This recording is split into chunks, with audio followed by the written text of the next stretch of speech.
बस मार्च को हटाने की अनुमति सीएम की तरफ से दी गई थी, ट्री कटिंग की पर्यावरण डिपार्टमेंट ने अनुमति दी थी, फिर आप यहाँ पे पॉलिटिक्स कर रहे हैं। पहली बात तो आज मैंने सदन के सामने रखा है कि भारतीय जनता पार्टी के किसी नेता के पास भी, एलजी साहब के पास, डीडीए के पास, किसी के पास भी पेड़ काटने के ट्री ऑफिसर की परमिशन है तो कल वो सदन पटल पे रख दें। सच्चाई सबको पता चल जाएगी। फाइल की नोटिंग लेके घूमने से काम नहीं चलेगा। बिना ट्री ऑफिसर के परमिशन के कोई पेड़ नहीं काट सकता। इसलिए भारतीय जनता पार्टी ने जिस तरह से 1100 इलीगल तरीके से पेड़ कटवाए, आज भारतीय जनता पार्टी मुंह छुपाते घूम रही है। उस झूठ पे पर्दा डालने की कोशिश हो रही है। सुप्रीम कोर्ट इस मामले की सुनवाई कर रहा है। सुप्रीम कोर्ट के सामने सारा सच सामने आ चुका है।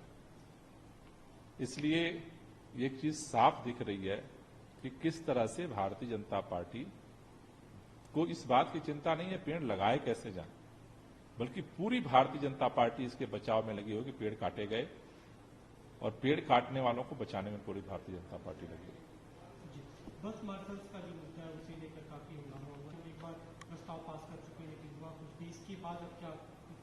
नहीं, इसके बाद आज सदन में इस पर चर्चा हुई है और हम तो चीख चीख के कह रहे हैं कि भाई भारतीय जनता पार्टी के नेताओं को अगर थोड़ा भी बस मार्शल की जिंदगी उनके परिवार को लेकर के है तो सभी नेता चले एलजी के पास, बैठ के बात करते हैं कि भाई कौन रोक रहा है, क्यों नहीं कर रहे हो।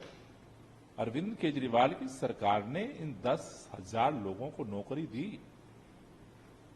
उसमें ट्रांसपोर्ट मिनिस्टर में था, मैंने लगवाए सारे जो है बस मार्शल्स को। ये जो दूसरा मुद्दा अभी सीएम ने, पूर्व सीएम आपके अरविंद केजरीवाल ने पे सवाल खड़े किए आरएसएस को लेकर कि आरएसएस ने किया बनाया था 75 साल का, अब नरेंद्र मोदी से नहीं मान रहे, कुर्सी से हटना नहीं चाहते। देखिए, ये अरविंद केजरीवाल जी की बात नहीं है। अरविंद केजरीवाल जी तो उसको बोल रहे हैं। ये भाजपा के सभी नेताओं का प्रश्न है, उनके मन में यही प्रश्न है, सभी कार्यकर्ताओं के मन में भी यही प्रश्न है। खासतौर से आरएसएस के जितने स्वयं सेवक हैं उन सबके मन में यही बात है कि जब 75 साल का नियम बना करके इतने बड़े बड़े नेताओं को रिटायर कर दिया गया तो वो नियम प्रधानमंत्री जी पे क्यों नहीं लागू होगा। वो तो पूरी पार्टी के अंदर, सबके अंदर यही आज चारों तरफ चर्चा हो रही है। उन्होंने एक और बात की कि हमारे 5 बड़े नेताओं को जेल में डाला, पार्टी मजबूत रही, आपकी यानी बीजेपी के 2 नेताओं को डाल दे तो ये पार्टी पूरी टूट जाएगी। निश्चित रूप से टूट जाएगी। भाई आम आदमी पार्टी ने तो ये दिखाया है कि इनके सारे षड्यंत्रों को फेल करके आम आदमी पार्टी चट्टान की तरह खड़ी है।